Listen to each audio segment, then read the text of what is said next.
Chers adeptes du jeu des rois et de la dame, bon retour, bienvenue sur Seven's Rank, la chaîne à l'audimat qui... Quand on pense au génie, aux échecs, on a, je suppose, à peu près tous le même nom en tête, Magnus Carlsen.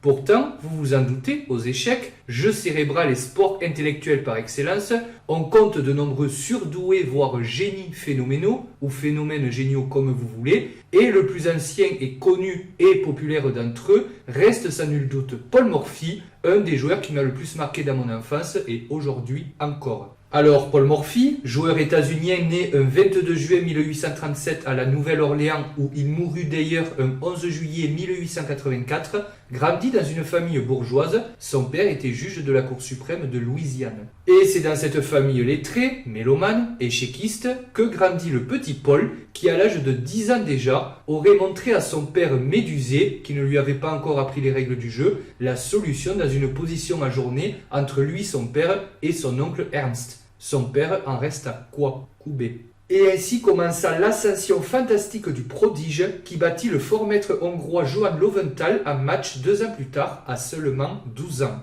En 1857, Morphy remporta le premier championnat des États-Unis et sans entrer dans les détails pour ne pas rendre cette vidéo trop longue, il triompha aussi bien en Angleterre qu'en France jusqu'à voir son nom couronné des lauriers de Caïssa en produisant la plus belle partie de sa carrière, la partie de l'opéra en 1858 et qui joua en consultation, 1 contre 2. Je n'en dis pas plus puisque nous étudierons spécifiquement cette partie sur la chaîne. Puis, l'homme de la partie immortelle, que nous verrons également sur la chaîne, Adolf Andersen, vint spécialement à Paris pour défier Morphy, mais subit la même déroute que tous les autres. Acclamé en héros à son retour chez lui outre-Atlantique, Morphy, titulaire d'un diplôme de droit, voulut ouvrir un cabinet d'avocats, entreprise qui échoua puisque tous ceux qui venaient le rencontrer désiraient ne parler que d'échecs. Puis il devint fou, souffrant d'un complexe de persécution, et sa mère le découvrit mort dans sa baignoire un jour d'été. Alors, on connaît bien sûr le joueur Morphy, le tacticien Morphy, dont certaines parties seront évidemment abordées prochainement sur la chaîne. Mais savez-vous que c'était aussi un compositeur d'échecs ? Le petit problème qui suit, à la solution limpide, devrait vous aider dans la compréhension du jeu et le calcul des variantes. Tout ça pour dire, enjoy! Alors, je ne vous cache pas que l'exercice qui suit est resté assez célèbre. Ceci dit, je m'adresse ici plutôt aux débutants et aux néophytes. Donc, dans cette position précise, les blancs jouent et font échec et mat en 2 coups. Donc, mettez la vidéo sur pause si vous désirez chercher le coup qu'il y a à trouver et trouver le mat qu'il y a à chercher. Bonne chance et à tout de suite.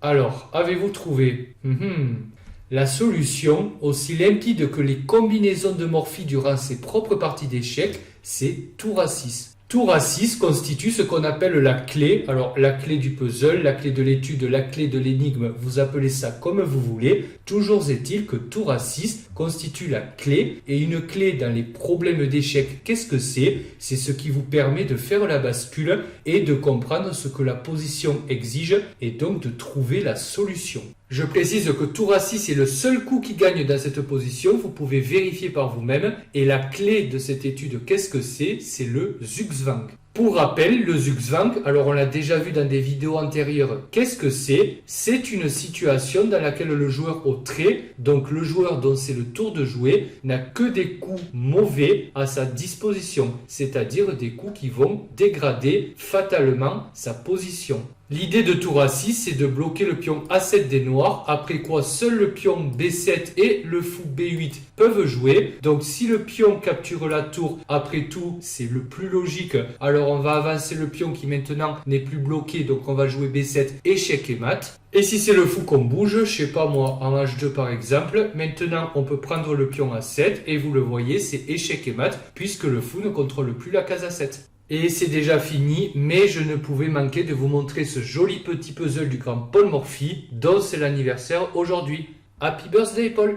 Écoutez, j'espère que cette vidéo qui est maintenant terminée vous aura plu. N'hésitez pas d'ailleurs à me le dire en commentaire. Comme d'habitude, pouce en l'air si vous désirez en donner un coup à la chaîne. Échequistes de tous les pays, abonnez-vous. Et moi je vous dis à très bientôt vers notre cieux échiquéen.